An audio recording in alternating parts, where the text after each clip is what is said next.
ইবাদত আমলে লেগে থাকা তার জন্য সহজ। এটারে বলে। আর এটা অর্জন যেন হয়, আমার ভিতরে যেন ওই পাওয়ারটা আসে, শক্তিটা অর্জিত হয়। কিসের?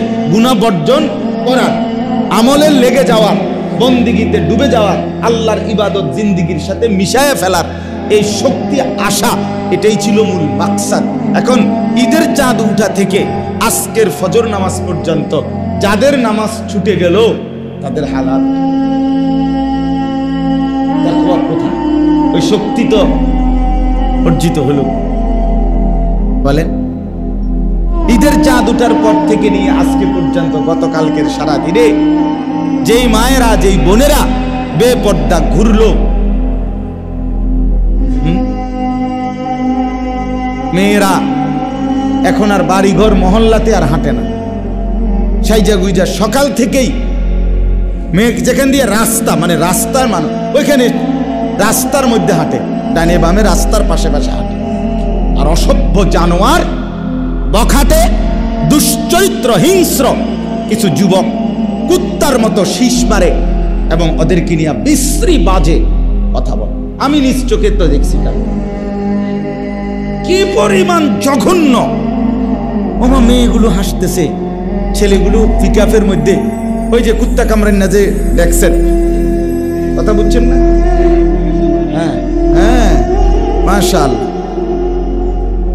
এই কুত্তার না কামড়ান না যে ডেক্সেট বাজাইছে, কুত্তা কামড়াইছে যেগুলারে, এরা আপনার রাস্তার পাশের মেয়েদেরকে এই পরিমাণ শীষ বাজাচ্ছে, টিটকারি করতেছে, অঙ্গভঙ্গি করছে, জঘন্য।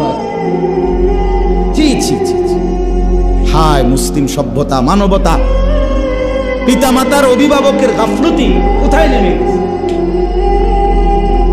কোথায় নেমে গেছে বলেন? 14 বছরের 15 বছরের মেয়েটাকে এইভাবে ছেড়ে দিলেন, 16 বছরের মেয়েটাকে এভাবে ছেড়ে দিলেন, কার হাতে তুলে দিলেন? কোন রাস্তায় নামালেন?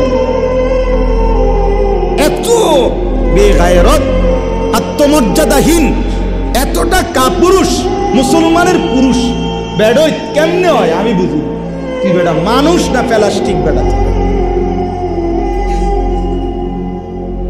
তোর ভিতরে এতটুকু আত্মমর্যাদা নাই, এতটুকু আত্মসম্মান থাকবে না মিয়া? আরে কই কি মিয়া, কথা হইল নাকি? আমার স্ত্রী, আমার মেয়ে,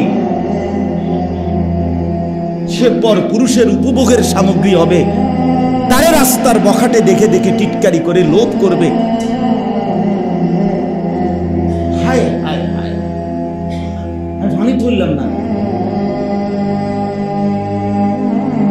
আমি ডুবে মরি না কেন? এজন্য বলেন ইনসাফের সাথে তাকওয়া অর্জিত হলো কোথায়? গুনাহ থেকে বাঁচবার ন্যূনতম হিম্মত হবে না। আহা, 1 মাসের ধারাবাহিক ঔষধ রমজান, শ্রেষ্ঠতম মালিকের রহমের পুরা দুয়ার মালিক খুলে দিছেন। এত বেশি রহমত, মাগফিরাত, নাজাত, এত কিছু দিয়েও কিছুই অর্জন হলো না, এ কেমন হইতে পারে? আর যাদের দিলের ভিতরে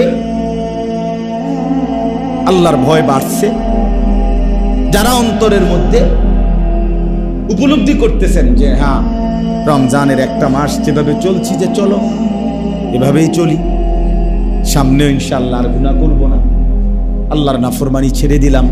আলহামদুলিল্লাহ, এমনও অনেক মানুষ, আমার এতেকাফের মধ্যেও আমি অনেক